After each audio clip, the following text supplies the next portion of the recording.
AITA for running away from home because I'm terrified of my husband and also dealthy terrified of my son? Trigger warning. I, F35, have a son, M18, and a husband, M45, who I'm attempting to divorce. I met my husband when I was 16 at the church in my hometown. At 17 he invited me over and I don't remember it well, but we ended up sleeping together. I was supposed to be cleaning his house for some extra pocket change but ended up pregnant. I still can't remember everything that happened, but when my parents found out they confronted him and made me marry him. I had my son not much longer after that.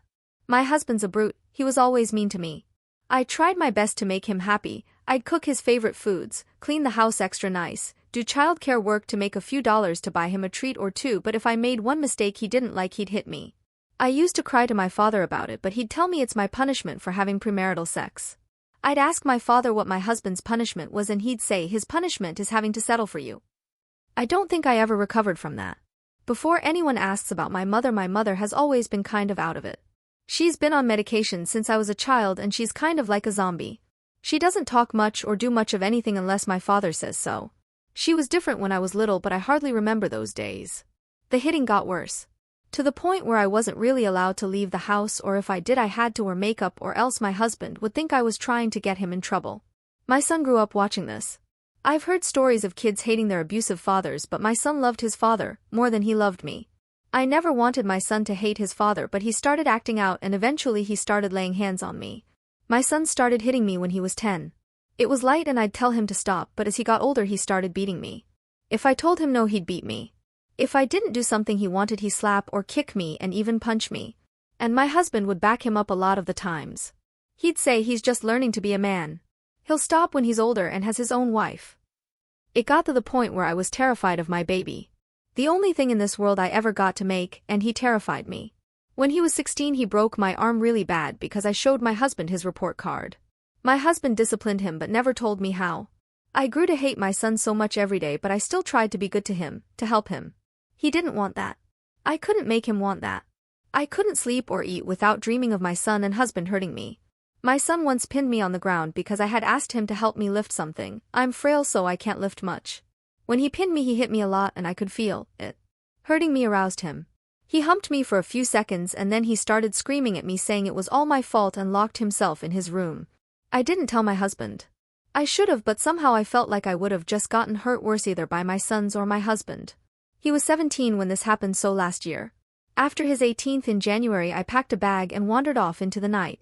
I don't have friends, my father wouldn't help me even if I told him these things. I slept on a park bench and went to the library and looked up a woman's shelter. I worked really hard and got a studio apartment. I don't know how, but my son found me. He spent hours at my door knocking and crying for me, calling me mama. He hadn't called me that in years. I was terrified he'd break the door down and drags me back to the house, but my neighbors made him leave. My son has somehow gotten my number and now he, my husband and father, and some of my son's friends are texting me and calling me horrible names. My son says I'm a bad mother for running away and not loving him the way he loves me. My husband says he won't grant me a divorce and that he'll take whatever I have right now and that I failed as a woman. My father says I'll die alone because I'm a bad woman. My father even got my mother on the phone to speak to me. She's all pilled out though, so I shouldn't take her words to heart, but she says that a woman can never abandon her child no matter how painful life gets. She told me when my father hurt her she never left me, so I was a coward and a failure, you leaving my son. She said she could forgive divorce but not leaving my baby behind. AITA? Edit. While I have no issues responding to comments, the idea of replying to personal messages terrify me for some reason. Please don't be upset if I don't message you, I don't mean to be weird. Edit 2. I've been reading a lot of comments and I'm grateful and very overwhelmed. I won't get to specific, but I just packed an essentials bag and have purchased a ticket for out of town. I got off the phone with a shelter a few thousand miles away and they're willing to get me once and arrive in their city. I'll figure out divorces and restraining orders once I'm finally there. Until then I'll read comments to see if there are any more useful things to learn. Luckily my studio is on a month-to-month lease because I had never really planned on making this a permanent home. So leaving is as hard as I thought. Running away the first time was hard, but maybe the second time would be easier? Update. Here's a small update, and I likely won't update again due to being nervous about everything, but I'm on a bus. I got on this morning and I'm about 5 hours away from the state and then I'll be getting on a plane. I had enough money for a ticket so I'll be super far away. I won't work on the divorce until a few months from now and I have a small job lined up. It's nothing special, just a 12-an-hour fast food gig. I'm grateful for all the advice.